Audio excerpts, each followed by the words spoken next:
Okay, let's take a look at the best ever Premier League player from every European country. Albania, Loricana. Okay, the only reason Loricana is getting in here is by default, because no other Albanian has ever touched a football in the Premier League. It's not like he was particularly great. I mean, the midfielder signed for Sunderland in 2009, was made captain, helped the club finish 16th and left the next summer. What a legacy, surprised they didn't build him a goddamn statue. Armenia, Henrik Mkhitaryan. Again, just like Kana, Henrik Mkhitaryan is the only one from his country to ever represent in the Premier League. A proud moment for him, and not a bad CV. Man United and Arsenal both buying him. Just a pity he hasn't looked particularly great at either club. Austria, Marko Arnautovic. I could have chosen Christian Fuchs, you know, the man who's actually won the league, or I could have gone for Ashley Barnes for the absolute crack, but Marko Arnautovic is the correct answer. 40 league goals for Stoke and West Ham. Just a shame he has absolutely no loyalty. Belarus, Alexander Taleb. Okay, the only other Belarusian to have played in the Premier League was an overweight striker who couldn't even get past Gary Taylor-Fletcher on the goddamn Blackpool team. It's not like Alex Taleb had much competition. Although the former Arsenal and Birmingham midfielder was a baller, has probably spent the last 10 years wanting to smother his agent in his sleep though. Belgium, Kevin De Bruyne. Probably the hardest choice on the list, and I guarantee it's going to piss a lot of you off. No Eden Hazard here, despite his titles, PFA Player of the Year awards, his ability to beat up annoying ball boys without a care in the world. I'm sorry, but I've always said Kevin De Bruyne is the best player in the Premier League. At the moment, I have to stick to this. He is sensational. Although, imagine if I chose Simon Mignolet. I bet half of you would have thrown your laptop down the goddamn toilet. Bosnia, Edin Dzeko.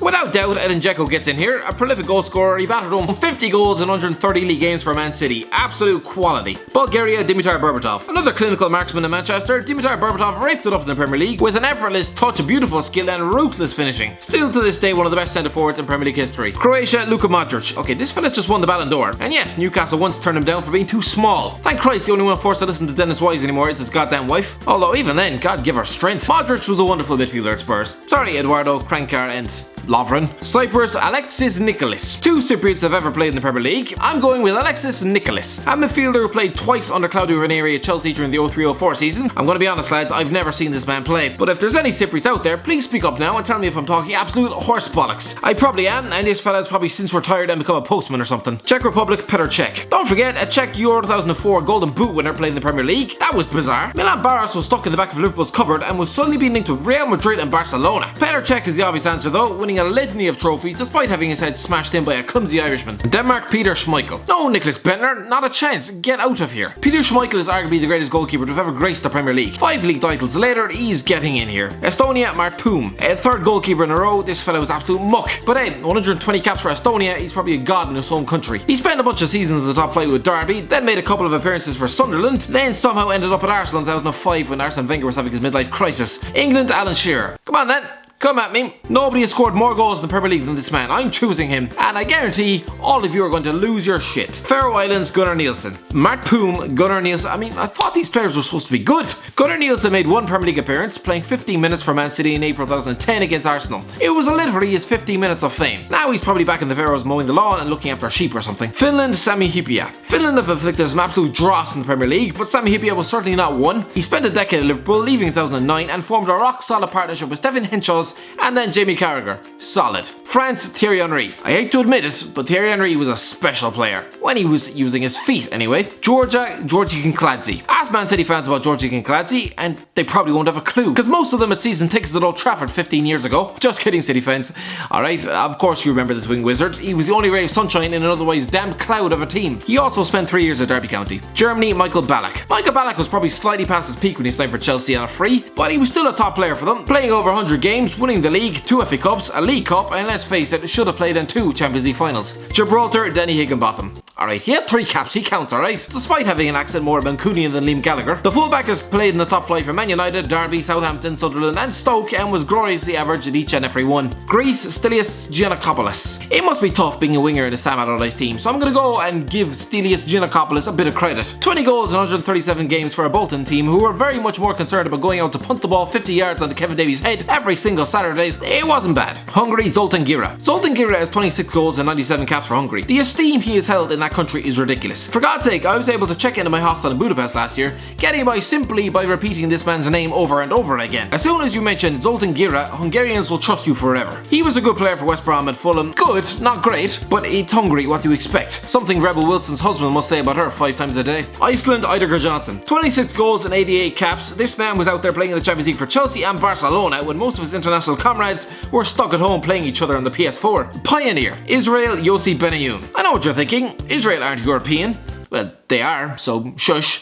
And Yossi Benayoun was a top player, with a CV to make the eyes water. West Ham, Liverpool, Chelsea and Arsenal. He had a habit of popping up with important goals off the bench for Liverpool in particular. Sort of reminds me of 2007's answer to the modern day Jordan Shaqiri. Italy, Gianfranco Zola. Gianfranco Zola is a god at Stamford Bridge, with good cause. Kosovo, Berzan Celina. Berzan Celina is the only representative from Kosovo. He also only played one Premier League game for Man City in that 3-1 home defeat by Leicester in February 2016, where he actually assisted the opening goal. Then the Foxes came back, Robert Huth happened, Leicester won the league, and Celina was then stuffed in the bin and never seen again. Latvia, Marian Pahars. The end of Marian Pahar's career at Southampton was pretty hopeless, but there were a couple of seasons where the Latvian striker hit double digits, hence the reason why he makes this list, although again, not much competition. Lithuania, Žydris Arlauskis. I don't even know who this guy is. He's a goalkeeper who tumbled onto the pitch for the final 20 minutes for Watford 4 years ago in a 3-2 win against Aston Villa. I'm sure he's just smashing. Actually no, I'm pretty sure he's terrible. Macedonia, Goran Popov. Macedonia left back who spent some time on loan at West Brom in 2012 under Steve Clark.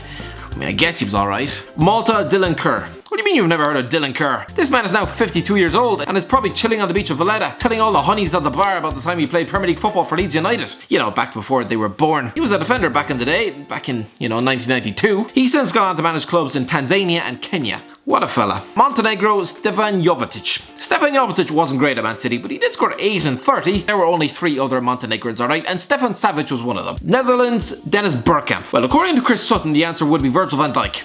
You know, the man with precisely 0 medals in English football in his bedside drawer. The sooner Chris Sutton is wheeled off to the nursing home, the better. Dennis Bergkamp is the correct answer, it just is. Norway, Ole Gunnar Solskjaer. Ole Gunnar Solskjaer or Josh King? It's a tough one, I'm not gonna lie. Poland, Lukas Fabianski. Poland have a thing for goalies, don't they? Lukas Fabianski is probably the best of the lot. Didn't make it at Arsenal, but a fan favourite at Swansea and now West Ham, where he is doing his best to banish the memories of that nasty shampoo merchant forevermore. Portugal, Cristiano Ronaldo. I just refuse to explain this one. Republic of Ireland, Paul McShane.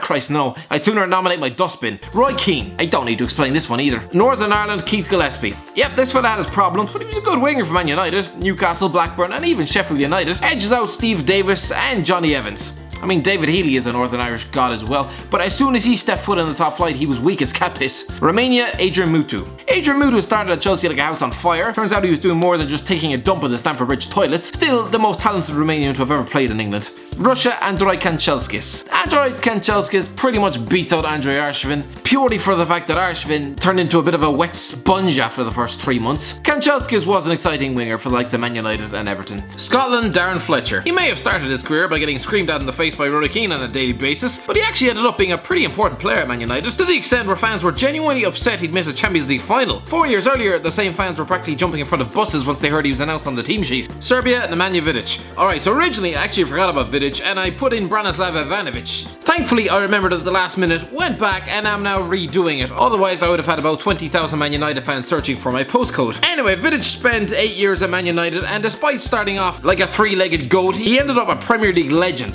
Sorry, Ivanovic. Slovakia, Martin Skrtel. 8 years Martin Skrtel lasted at Liverpool. 8 manically insane years. Decent defender, always seemed to score against Man City, had the face that would terrify a small child. He's getting in here. Slovenia, Robert Koren. Robert Koren is lucky they only has 5 competitors, because this fella was bang average himself. A midfielder for West Brom and Hull. He popped up with the odd goal here and there, but he was nothing special. Spain, David Silva. Again, ridiculously hard to choose the best Spaniard. Xabi Alonso, Cesc Fabregas, Fernando Torres, the list is endless. But I think David Silva is going to leave one hell of a legacy when he finally leaves Man City. How the hell did they get him so cheap? Sweden, Zlatan Ibrahimovic. If Freddie Lundberg ever watches this video, which is very doubtful, he's going to want to hunt me down with an axe, which is most people in my life, to be honest. Even Olaf Melberg might start asking questions, considering I'm choosing Zlatan Ibrahimovic, who is nearly 40 and a couple of seasons off the retirement home that makes superstars out of Ian Wright's useless kids. But don't forget, lads, 1 season, 28 goals, and then he gets his knee bashed in. Switzerland, Jordan Shaqiri. This is Jordan Shaqiri's 4th season in the Premier League. The winger isn't a prolific goal scorer, but the ones he does get are either spectacular